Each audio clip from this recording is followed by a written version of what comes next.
Introduction. कोई अगर financially secure है यानी आर्थिक रूप से मजबूत है तो उसके पीछे क्या राज है? क्या ऐसा हो सकता है कि हम पैसे के बारे में हमेशा चिंता न करें? अमीर लोग अमीर कैसे बने रहते हैं? फाइनेंशियली मजबूती से टिके रहने का कोई एक फार्मूला नहीं है। और यही वो बात है जो रिच डैड पढ़ने वालों ने सीखा है। उन्होंने रिच डैड के बताए रास्ते पर चलना सीखा है। लोगों ने इसको मानकर कई सारे इम्प्रूवमेंट भी किए।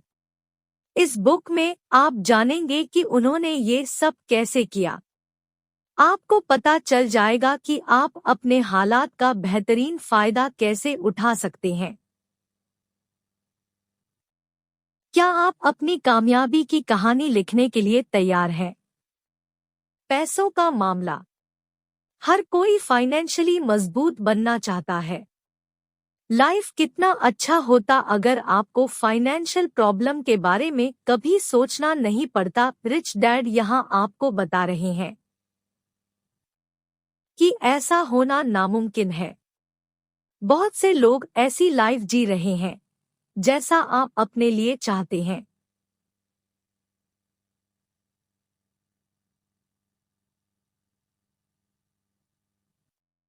नहीं, वे फाइनेंशियल एक्सपर्ट नहीं थे और न ही उनके पास वापस बैकअप के लिए बहुत पैसा था। इन लोगों ने भी आपके ही जैसी साधारण शुरुआत की थी। उन्होंने जिससे अपनी फाइनेंशियल सिक्योरिटी हासिल की वो है कैश फ्लो।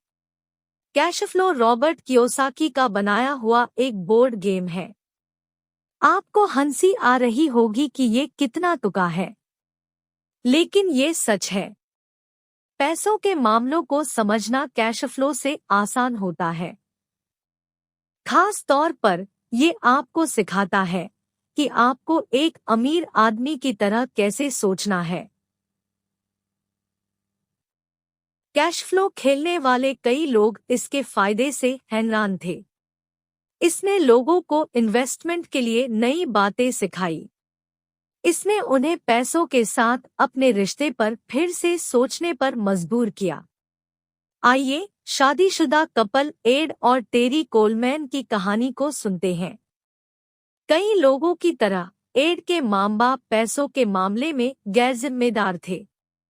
एड के माँ-बाप ने उन्हें सोच समझकर पैसे खर्च करने की जरूरत के बारे में बात नहीं की थी। जैसे ही एड के पास पैसा आता वो उसे खर्च कर देते। एड ने कॉलेज की पढ़ाई आधी में ही छोड़ दी थी। टेरी ने भी अपनी कॉलेज की पढ़ाई बीच में ही छोड़ दी। उस जमाने में पढ़ाई लिखे को जरूरी नहीं समझा जाता था। 1960 के दशक में हिप्पी बनना आम बात थी और एक हिप्पी के लिए पैसा एक बेकार की चीज थी। उनके हिसाब से ये पैसा पूंजीवादियों का आम जनता को लालची बनाने का तरीका था। एड और टेरी हिप्पी थे और वे सिर्फ प्यार बांटने में विश्वास रखते थे। उन्होंने पैसों की परवाह बिल्कुल नहीं की। ये कपल इसी तरह अपनी जिंदगी जीते रहे। उन्होंने सिर्फ इसलिए नौकरी की ताकि उनके पास सिर्फ जिंदा रहने के लायक पैसे हो। ज्यादा कमाई उनके प्लान में सबसे नीचे आता था और वही पैसा खर्च करना सबसे ऊपर आता था। उनकी ऐसी लापरवाह सोच में तब बदलाव आया जब उनके बेटे जेक का जन्म हुआ। एड और टेरी घबराए। उन्होंने सोचा 20 साल बाद उनके फैमिली का आखिर क्या होगा। अगर उनके पास पैसों की बचत नहीं होगी तो क्या वे जिंदा रह पाएंगे?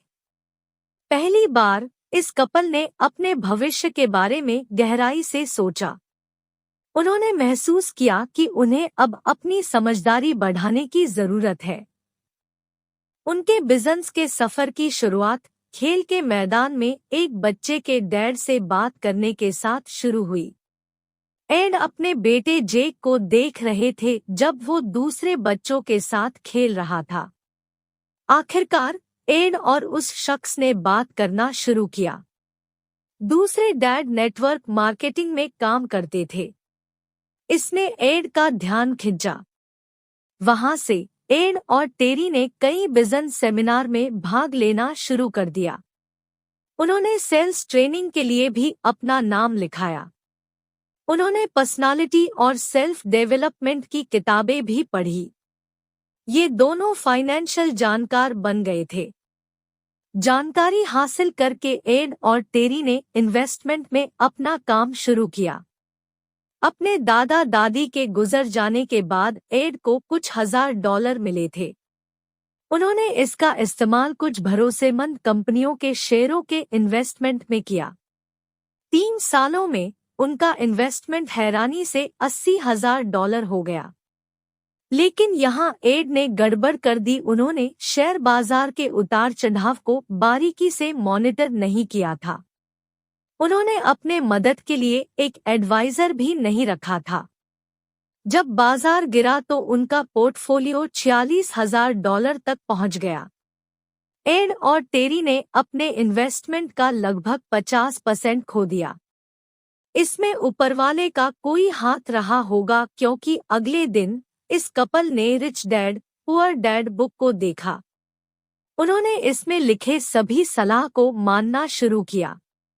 उन्होंने कैश फ्लो भी खेलना शुरू कर दिया।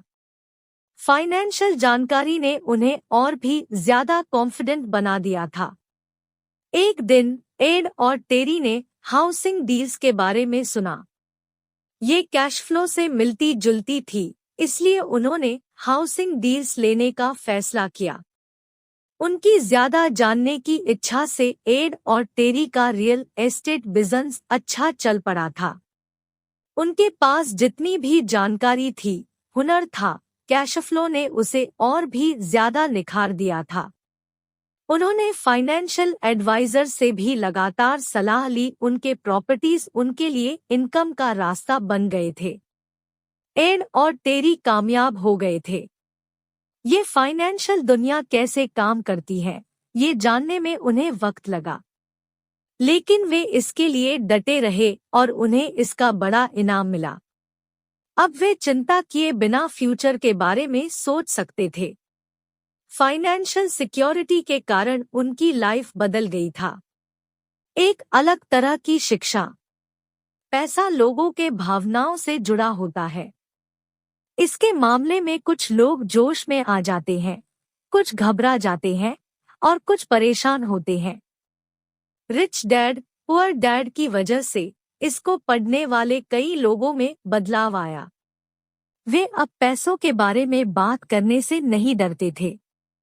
अब उन्हें पैसा नहीं, बल्कि वे पैसों को चलाते थे। वैलेरी कोलिमोर बहुत ही इंटेलिजेंट थी। उनका डॉक्टरी का कैरियर अच्छा खासा चलता था, लेकिन जब पैसे की बात आती तो वो खुद को नाकाम महसूस करती थी। वो फाइनेंशियल रिस्क लेकर पैसे बनाना चाहती थी, लेकिन नाकाम होने का डर हमेशा उनका पीछा करता था। इसलिए वैलेरी ने अपने लिए एक सुरक्षित जिंदगी को चुना था। उनके करियर ने उन्हें धीमी लेकिन सुरक्षित फाइनेंशियल फ्यूचर दिया था। एक दिन वैलेरी कुछ लोगों से मिली जिन्होंने पैसे के बारे में उनका नजरिया बदल दिया। ये लोग बहुत ही साधारण बैकग्राउंड के थे, लेकिन वे बेहद अमीर थे। उस दिन वैलेरी ने एक नई सोच अपनाई। कोई भी डिग्री और डिप्लोमा आपको पैसों के मामले में स्मार्ट बनने में मदद नहीं कर सकता। अगर आप कुछ रिस्क नहीं लेना चाहते हैं, तो आप एक नौकरी कर सकते हैं जो आपकी डिग्री से मिल सकता है। लेकिन वैलेरी आगे बढ़ने का फैसला लिया। वो एक अच्छा फाइनेंशियल फ्यूचर चाहती थी। वैलेरी ने पैसे के बारे में अपने नॉलेज को बढ़ाने का फैसला किया। उन्होंने रिच डैड पुअर डैड को पढ़ा। इसने उन्हें एहसास दिलाया कि वो कितना कुछ नहीं जानती थी। वैलेरी और उनकी फैमिली अपने लिए अच्छा कर रहे थे और उनके पास काफी पैसा था जिससे वे सब अच्छी जिंदगी जी सकते थे। लेकिन वैलेरी ने माना कि उनकी लाइफस्टाइल सही नहीं थी। उन्होंने बहुत सारा पैसा सिर्फ इसलिए बर्बाद किया था क्योंकि उन्हें पता था कि उनके पास पैसे हैं।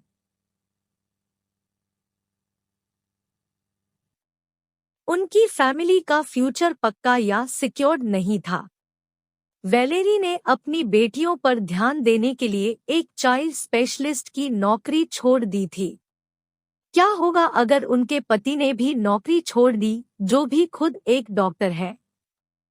पैसों के मामलों में वैलेरी बहुत बुरी थी। मेडिकल फील्ड के बारे में उनकी नॉलेज भी उनके खर्च और इनकम को बैलेंस करने में उनकी मदद नहीं कर सका। लेकिन रिच डैड पुअर डैड ने वैलेरी को वो फाइनेंशियल नॉलेज दी जिनकी उन्हें जरूरत थी। वो अब फाइनेंशियल सिक्योरिटी के बारे में बात करने से नहीं डरती थी। जब फाइनेंशियल प्रॉब्लम का सामना करना पड़ा तो वैलेरी तैयार थी। उनके मन में जो भी सवाल थे वो पूछा और इसके बारे में पढ़ा। पहले वैलेरी इन बातों से डरती थी, लेकिन रिच डैड पुअर डैड ने उन्हें पढ़ना सिखाया। अगर वो किसी चीज के बारे में नहीं जानती तो वैलेरी इसे ऑनलाइन देख लेती। अक्सर वो किसी भरोसेमंद दोस्त की सलाह भी लेती थी जो फाइनेंशियल मामलों के बारे में जानकारी रखते थे। वैलेरी ने आखिरकार महसूस किया कि उसके पैसे का डर का हल निकल सकता था। उन्हें बस इसकी जानकारी रखनी चाहिए। लॉटरी जीतने से बेहतर नॉलेज से आपको वो बनने में मदद मिलती है जो आप बनना चाहते हैं। अगर आप कानून की पढ़ाई करते हैं तो आप वकील बन सकते हैं। अगर आप मेडिसिन की पढ़ाई करते हैं तो आप डॉक्टर बन सकते हैं। फाइनेंशियल आज़ादी मिलना एक अच्छा एहसास है। ये आपको अपनी डिग्री से अलग दूसरे ऑप्शन का रास्ता देती है। आपको अपने फील्ड को छोड़ने में डर लग सकता है। क्यों बसा बसाया काम को छोड़ दे, है ना? लेकिन ये जान लीजिए कि आपके लिए और भी बहुत कुछ है। आपको जितना लगता है कि आप फाइनेंशियल सिक्योरिटी के करीब हैं, क्या पता आप उससे भी ज्यादा करीब हो। रिस्क उठाने की हिम्मत कीजिए। थॉमस कोटुला में आप खुद को देख सकते हैं। थॉमस अलग अलग तरह के नौकरियां करते थे ताकि वो अपनी जिंदगी चला सके। वो अपने काम से खुश नहीं थे, लेकिन उन्हें जिंदा रहने के लिए ऐसा करना पड़ा था। थॉमस थे कि उनके लिए कुछ बेहतर लिखा था, लेकिन उनमें उस बेहतर को तलाशने की हिम्मत नहीं थी। थॉमस का बैंक अकाउंट खाली था। उनका रिटायरमेंट खाते में कुछ भी नहीं बचा था। लेकिन रिच डैड को पढ़ने के बाद थॉमस ने इसे उलट दिया। उनके बैंक खाते में $90,000 हो गए थे। उनके पास अब इतने पैसे हो गए थे कि उन्हें भरोसा हो गया था कि वो 40 की उम्र में रिटायर हो सकते हैं। अब ऐसा क्या हुआ था कि इतना ज्यादा फर्क आ गया? थॉमस भी रियल एस्टेट में शामिल हो गए थे। एड और टेरी की तरह उन्होंने इसके बारे में पढ़ा था। उन्होंने भी कैश फ्लो खेला था। रियल एस्टेट थॉमस के लिए ज्यादा नया नहीं था। आखिरकार उन्होंने कैश फ्लो काफी बार खेला था। आखिर में थॉमस के पास 5 घर हो गए थे। उनके पास इनकम आती रही क्योंकि उनके पास लगातार किराएदार आते रहे। हर घर से उन्हें $600 हर महीने मिलते थे, जो हर 3 साल में बढ़ेगा। बेशक चीजें पहले इतनी आसान नहीं थी। थॉमस को चुनना पड़ता था कि कौन से प्रॉपर्टीज खरीदने हैं।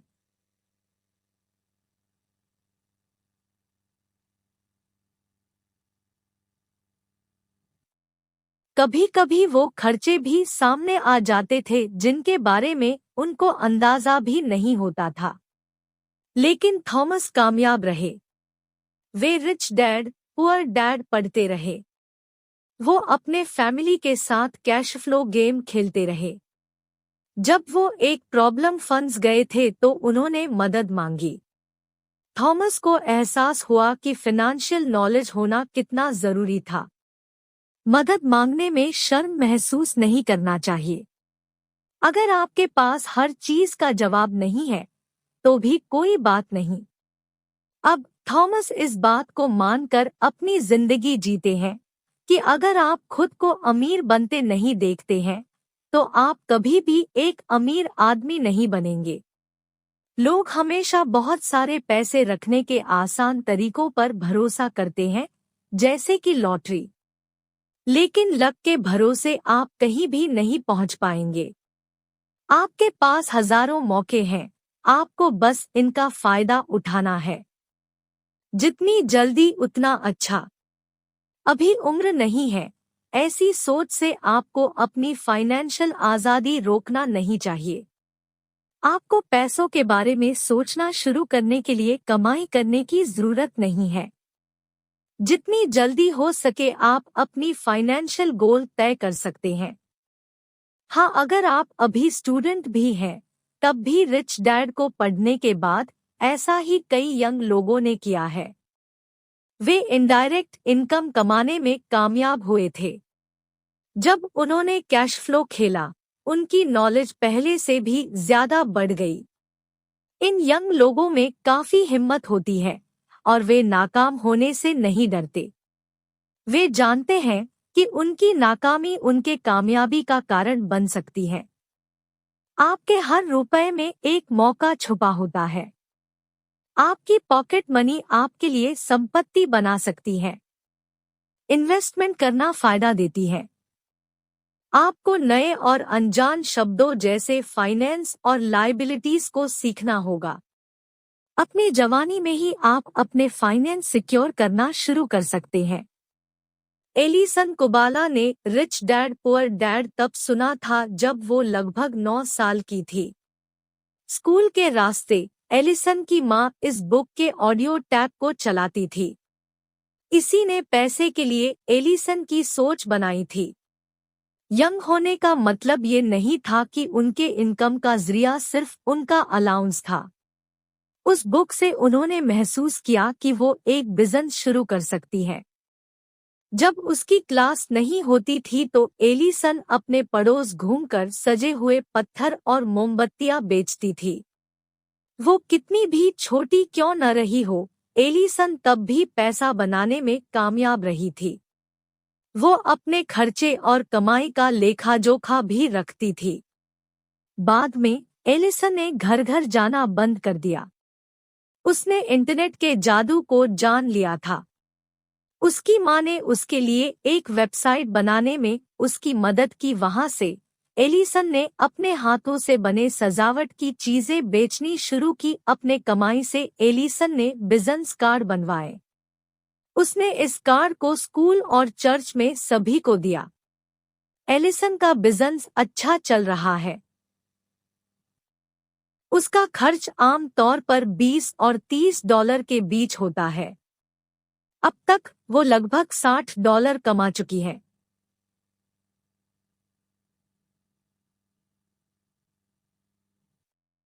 किसी के नए बिजनेस के लिए ये बुरी शुरुआत नहीं है, खासकर इतनी यंग इंसान के लिए।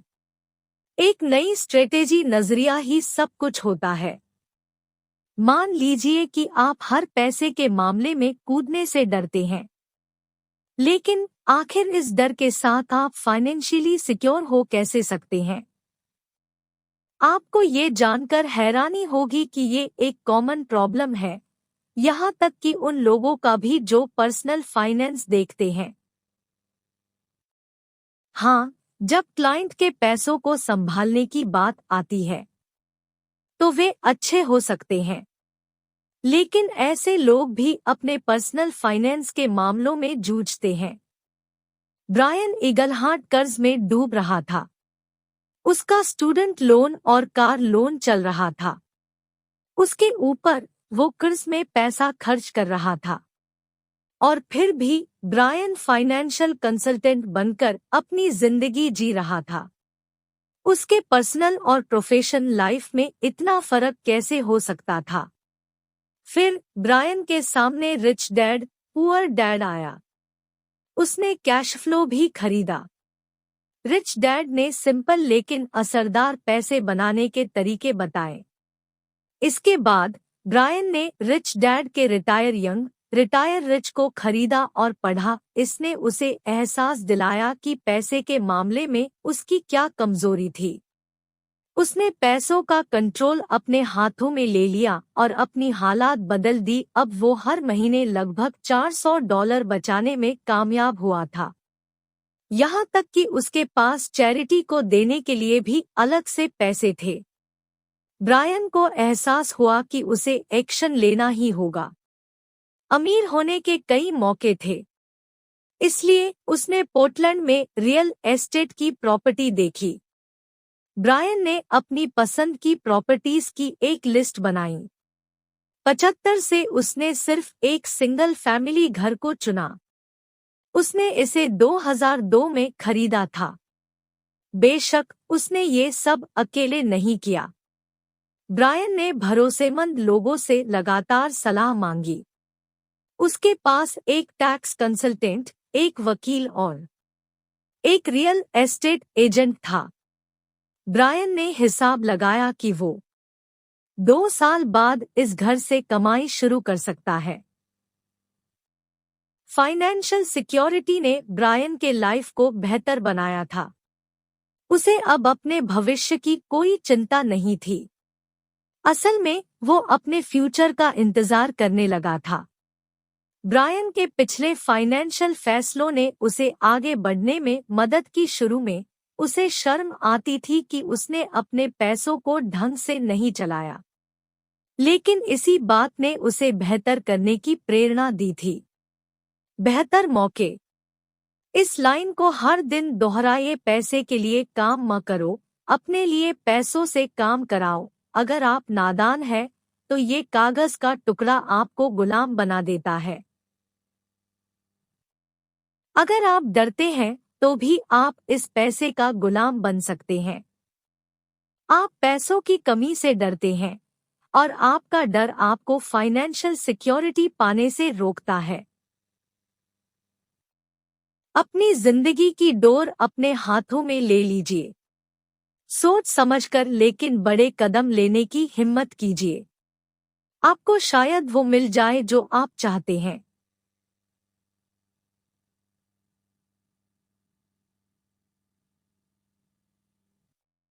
लाइफ के बारे में स्टेसी बेकर का नजरिया बहुत खराब था।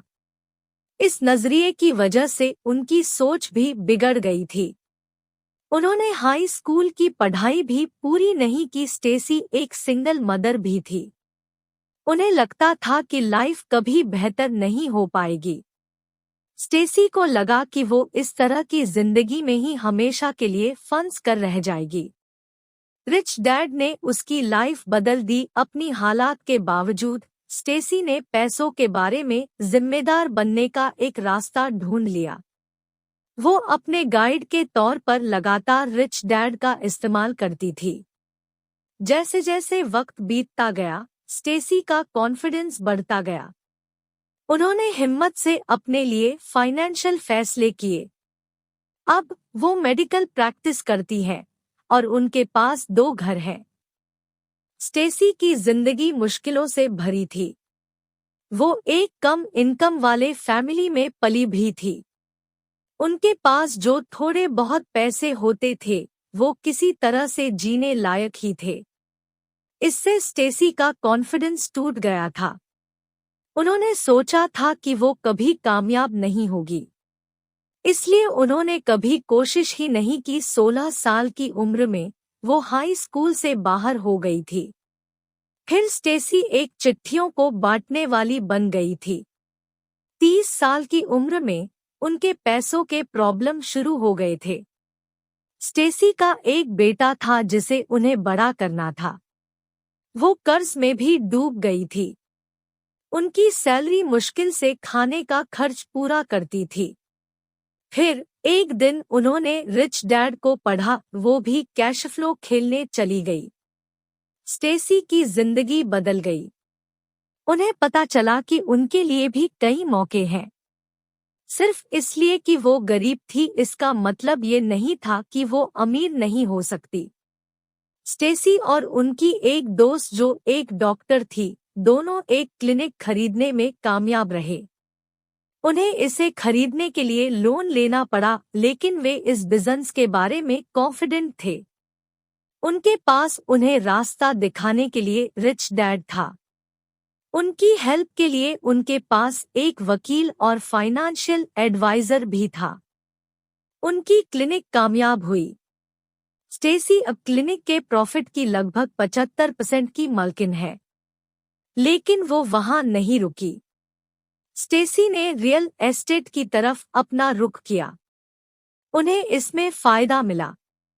हालांकि उनके सभी बिजनेस को प्रॉफिट नहीं मिला था।